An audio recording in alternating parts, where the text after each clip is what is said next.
ഗാസയിൽ ഇസ്രയേൽ നടത്തിവരുന്ന വംശീയ കൂട്ടക്കൊലയ്ക്കെതിരെ ശബ്ദമുയർത്താനുള്ള വേദിയായും ഈ മാധ്യമോത്സവത്തെ മാറ്റി തീർക്കാനുള്ള സംഘാടകരുടെ ശ്രമം അഭിനന്ദനീയമാണ്.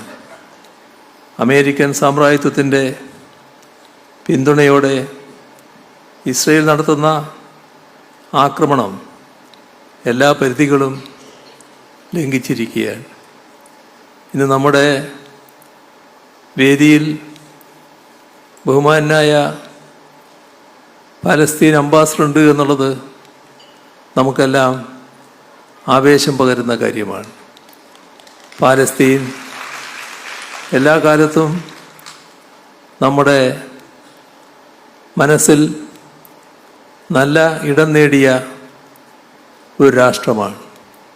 പാലസ്തീൻ പോരാളികളുടെ പോരാട്ട വീര്യം കേരളീയ സമൂഹമാകെ, നമ്മുടെ രാജ്യമാകെ നേരത്തെ മുതലേ അംഗീകരിച്ചതും ആവേശത്തോടെ കണ്ടതുമാണ്.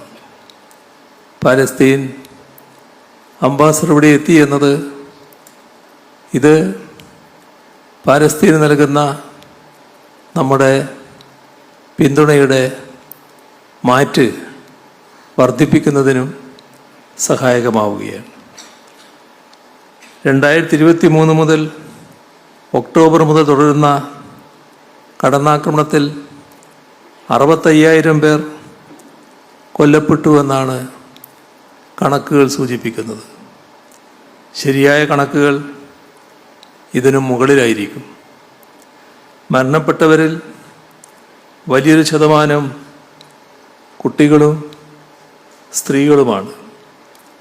ഇത് അവിടെ തുടരുന്ന വംശഹത്യയുടെ ആഴവും നിഷ്ഠുരതയും വെളിപ്പെടുത്തുന്നു. 250 മുകളിൽ മാധ്യമപ്രവർത്തകരും ഇസ്രയേലിൻ്റെ അധിനിവേശ ഫലമായി കൊല്ലപ്പെട്ടുവെന്നും കണക്കുകൾ പറയുന്നു.